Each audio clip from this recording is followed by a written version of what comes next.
7 സ്ത്രീകളും ഒരു കുട്ടിയും ഒരു പുരുഷനുമടക്കം 10 പേരുടെ ജീവനാണ് ഈ വൈകുന്നേരം കവർന്നെടുത്തത്.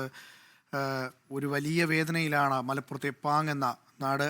ഇപ്പോൾ ഒരു ദൃക്സാക്ഷിയുടെ ഒരു ബൈറ്റ് വരുന്നുണ്ട്, പ്രതികരണം വരുന്നുണ്ട്. അതിലേക്ക് ആ ഡിവൈഡർ വന്ന് വണ്ടി നേരെ താഴേക്കാ പോകുന്നത്.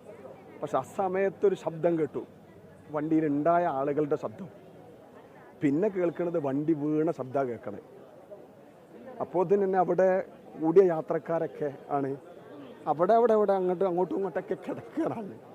കാരണം നമ്മളൊന്നും കൈ വരെ പൊന്തണില്ല, വിളിക്കാൻ കഴിയണില്ല, നടക്കാൻ കഴിയാത്ത മാതിരി പോയി.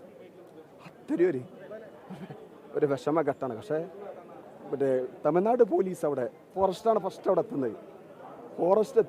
ഫോറസ്റ്റാണ് അതിന് ഇൻഫർമേഷൻ കൊടുക്കണത്. മുകളിൽ നിന്നാണ് ആംബുലൻസ് 108 ആംബുലൻസ് 5 എണ്ണം വരുന്നത് മുകളിൽ നിന്നാണ്.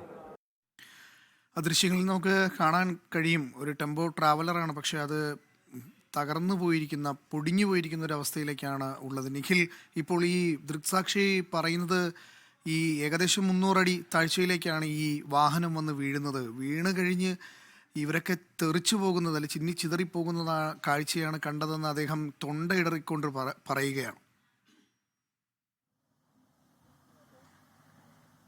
അതെ, ആ ദൃക്സാക്ഷിയുടെ വാക്കുകളിലുണ്ട് എത്ര വലിയ ഒരു അപകടത്തെയാണ് ആ അധ്യാപകർ നേരിട്ടത് എന്നുള്ളത്, ആ 14 പേരും നേരിട്ടത് എന്നുള്ളത് അദ്ദേഹത്തിൻ്റെ വാക്കുകളിലുണ്ട്. ഇത് നമുക്കറിയാം, അല്പം ഒരു അപകട മേഖലയാണ്. ആ വളവുകളിൽ തന്നെ അത് എഴുതി വെച്ചിട്ടുമുണ്ട്, വളരെ ശ്രദ്ധയോടുകൂടി ഡ്രൈവർമാർ വാഹനം ഓടിക്കണം എന്നുള്ളത്. നമുക്കറിയാം, നിരവധി അപകടങ്ങൾ മുൻകാലങ്ങളിൽ അവിടെ ഉണ്ടായിട്ടുണ്ട്. അതുകൊണ്ട് തന്നെ ഈ യാത്രക്കാരൊക്കെ തന്നെ എപ്പോഴും ഉറപ്പുവരുത്താറ് എക്സ്പീരിയൻസ്ഡ് ആയിട്ടുള്ള ഡ്രൈവർമാരാണ്, അതിലൂടെ നേരത്തെ കടന്നുപോയി പരിചയമുള്ള ഡ്രൈവർമാരാണ് എന്ന് ഉറപ്പുവരുത്താറുണ്ട്.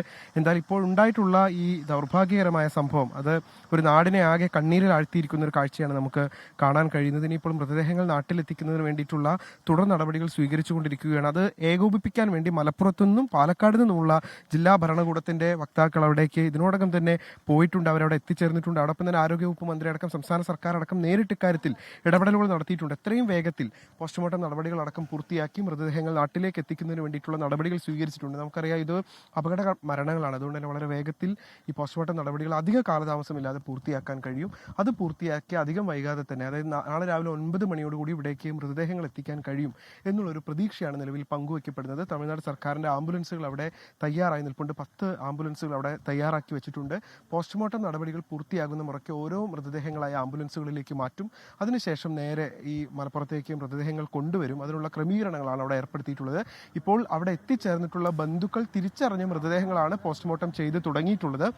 എല്ലാ മൃതദേഹങ്ങളും ബന്ധുക്കൾ എത്തിച്ചേർന്ന് അത് തങ്ങളുടെ ബന്ധുവിൻ്റെതാണ് എന്ന് സ്ഥിരീകരിച്ച ശേഷം മാത്രമേ പോസ്റ്റ്മോർട്ടം നടപടികളിലേക്ക് കടക്കൂ എന്ന് ഇതിനോടകം തന്നെ അറിയിച്ചിട്ടുണ്ട്. അതുകൊണ്ട് തന്നെ എത്തിച്ചേർന്ന ആളുകളുടെ മൃതദേഹങ്ങൾ ഇതിനോടകം തന്നെ പോസ്റ്റ്മോർട്ടം നടപടികൾ പൂർത്തിയാക്കിക്കൊണ്ടിരിക്കുകയാണ്. അത് പൂർത്തിയായ ഉടനെ തന്നെ എത്ര വൈകിയാലും അത് നാട്ടിലേക്ക് പുറപ്പെടും. ഒരുമിച്ച് യാത്ര പോയ ആ 10 പേർ ഒരുമിച്ചായിരിക്കും ജന്മനാട്ടിലേക്ക് മടങ്ങുക. അവരെ കണ്ണീരോടുകൂടി യാത്രയാക്കുന്നതിന് വേണ്ടി ഒരു നാട് ഇവിടെ ഉറങ്ങാതെ കാത്തിരിക്കുന്ന കാഴ്ച കൂടിയാണ് നമുക്ക് കാണാൻ കഴിയുന്നത്. എത്ര അധികം സന്തോഷത്തോടു കൂടിയായിരിക്കും പക്ഷേ ഇന്ന് രാവിലെ അവർ ഈ യാത്രയ്ക്ക് പോയിരിക്കുക. ഞാൻ ഓർക്കുന്നത് അക്ഷരാർത്ഥത്തിൽ ആ കുട്ടികളെ കുറിച്ചാണ്. ഈ അധ്യാപകർ പഠിപ്പിക്കുന്ന ക്ലാസ്സുകളിലിരിക്കുന്ന കുട്ടികളുടെ ഒരു നൊമ്പരം, അതാണ് പ്രധാനമായും നമ്മൾ കാണേണ്ടത്. ഇനിയിപ്പോൾ ഒരു അവധിക്കാലമൊക്കെ കഴിഞ്ഞ് തിരികെ എത്തുന്ന അവരെ സ്വാഗതം ചെയ്യാൻ, സന്തോഷത്തോടു കൂടി അവരെ സ്വാഗതം ചെയ്യാൻ, അവർക്ക് പാട്ടുകൾ പാടിക്കൊടുക്കാൻ, അവർക്ക് കഥകൾ പറഞ്ഞു കൊടുക്കാൻ, അവരെ വഴക്ക് കാണിക്കുമ്പോൾ അവരോട് ചെറിയ ദേഷ്യം കാണിക്കാൻ, അതിനൊക്കെ അവരുടെ പ്രിയപ്പെട്ട അധ്യാപകരില്ല എന്ന് പറയുമ്പോൾ അത് അങ്ങേയറ്റം ദുഃഖകരമായിട്ടുള്ള ഒരു സാഹചര്യമാണ്.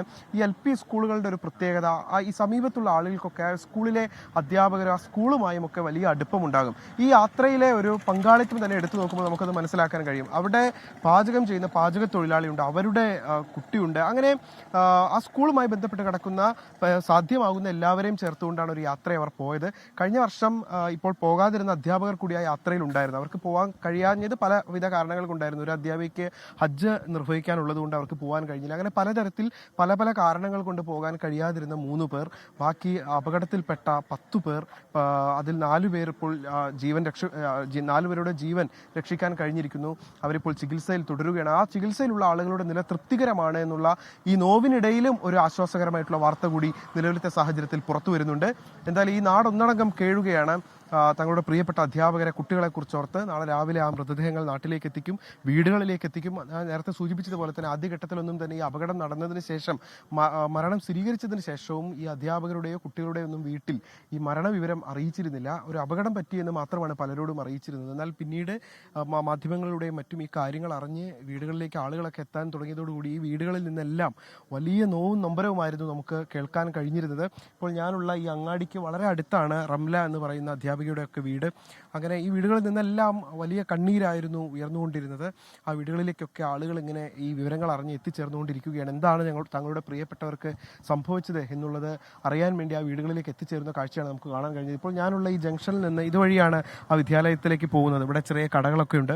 ഈ കടകളിലുള്ള ആളുകളൊക്കെ കണ്ട് അവരോടൊക്കെ സംസാരിച്ച്, അവരൊക്കെ ദിവസവും രാവിലെ എന്തെങ്കിലും സാധനങ്ങളൊക്കെ വാങ്ങിക്കാൻ ആ കടകളിലേക്കൊക്കെ പോയി അവരൊക്കെയായി സൗഹൃദം പുതുക്കി അങ്ങനെയൊക്കെയാണ് ഈ അധ്യാപകർ വിദ്യാലയങ്ങളിലേക്ക് എത്തിച്ചേർന്നിരുന്നത്. എന്തെങ്കിലും ഒരു പരിപാടിയൊക്കെ ഉണ്ടാകുമ്പോൾ, ഈ കലോത്സവങ്ങൾ അടക്കമുള്ള പരിപാടികളൊക്കെ ഉണ്ടാകുമ്പോൾ ഈ നാടൊന്നടങ്കം ആ വിദ്യാലയത്തിന് വേണ്ടി ഒന്നിക്കാറുണ്ട്, പലവിധ സഹായങ്ങൾ ചെയ്യാറുണ്ട്. അങ്ങനെ ആ തരത്തിലെല്ലാം തന്നെ സജീവമായി നാട്ടിലുള്ള ആളുകളൊക്കെ ഇടപെട്ടിരുന്ന കുറച്ചധികം മനുഷ്യരുടെ ജീവനാണ് നഷ്ടമായിട്ടുള്ളത്.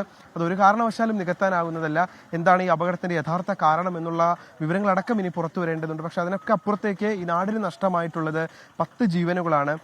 കുട്ടികൾക്ക് നഷ്ടമായിട്ടുള്ളത് തങ്ങളുടെ പ്രിയപ്പെട്ട അധ്യാപകരാണ്. ഈ പ്രധാന അധ്യാപിക ഒഴിച്ചാൽ ബാക്കി എല്ലാവരും ഈ ഒരു പരിസരത്തുള്ളവരാണ്. ഈ വിദ്യാലയം ഇരിക്കുന്നതിന് ഏതാണ്ട് 1-2 കിലോമീറ്റർ ചുറ്റളവിലുള്ള ആളുകളാണ് അവരെല്ലാവരും തന്നെ. അപ്പം അതുകൊണ്ട് തന്നെ സ്വാഭാവികമായിട്ട് അവർക്ക് വലിയ അടുപ്പം ഇവിടെയുള്ള ആളുകളായിട്ടുണ്ടാവും.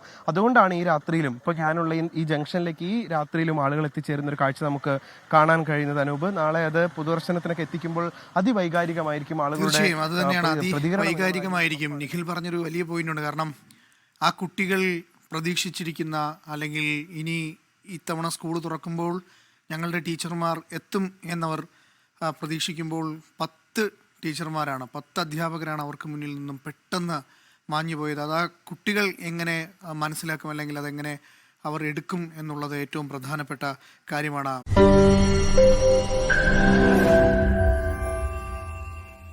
ലോകത്തെവിടെയായാലും ഏത് സമയത്തും 24 വാർത്തകളും ഓഗ്മെന്റഡ് റിയാലിറ്റി പാക്കേജുകളും എക്സ്പ്ലെയിനറുകളും വിശദമായി കാണാൻ ഞങ്ങളുടെ യൂട്യൂബ് ചാനൽ നിങ്ങൾക്ക് സബ്സ്ക്രൈബ് ചെയ്യാം.